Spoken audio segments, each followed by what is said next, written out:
Bonjour, bonjour, paix et grâce à toi qui me suis en ce moment. Bienvenue sur la route vers l'éternel. Je me présente, je m'appelle Esther Conan, je suis servante de Dieu. J'ai publié chaque semaine des courtes vidéos édifiantes pour apporter ma contribution dans le corps du Christ, mais surtout pour te bénir.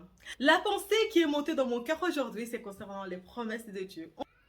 Comme nous dit Paul dans 1 Corinthiens chapitre 1er verset 9. Dieu lui-même vous a appelé à vivre dans l'union avec son Fils Jésus-Christ, notre Seigneur. Il est fidèle à ses promesses. Mon frère, ma soeur, ici nous voyons que c'est Dieu lui-même qui nous a appelés à vivre dans l'union avec son Fils Jésus-Christ. C'est Dieu qui a voulu cela, que nous soyons un, que nous soyons en union, donc en unité avec Jésus-Christ, son Fils. Et son désir, c'était d'avoir beaucoup d'enfants. Comme il dit qu'il a fait de lui l'aîné d'entre plusieurs frères. Donc il voulait qu'il soit l'aîné et que nous soyons frères et sœurs, que nous vivons dans cette union, dans cette complicité en Christ. Donc toi qui me suis, c'est pourquoi j'ai dit je suis ta sœur et tu es mon frère, tu es ma sœur. Nous devons nous aimer. Et nous voyons qu'il a ajouté qu'il est fidèle à ses promesses.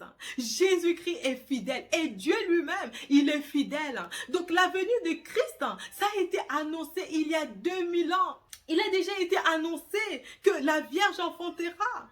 Que voilà, qu'il enverra l'agneau immolé, l'agneau qui va ôter les péchés du monde. Il a accompli cette promesse-là.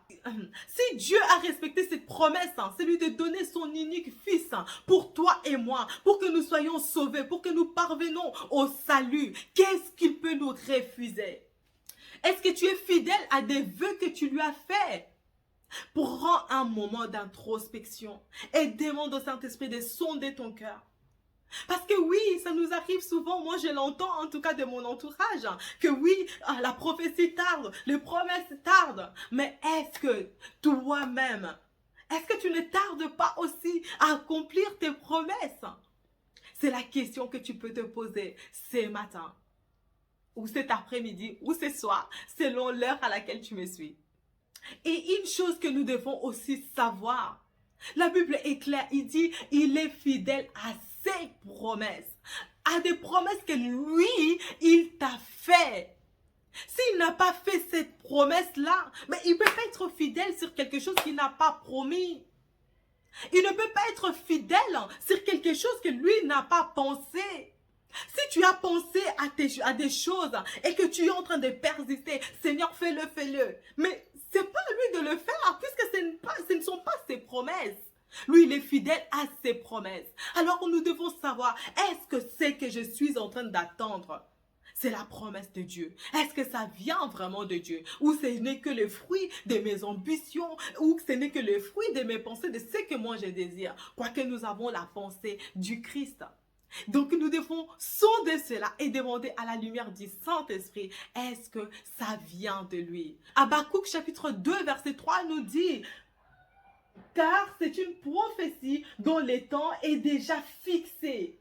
Elle marche vers son terme et elle ne mentira pas. Si elle tarde, attends-la, car elle s'accomplira certainement.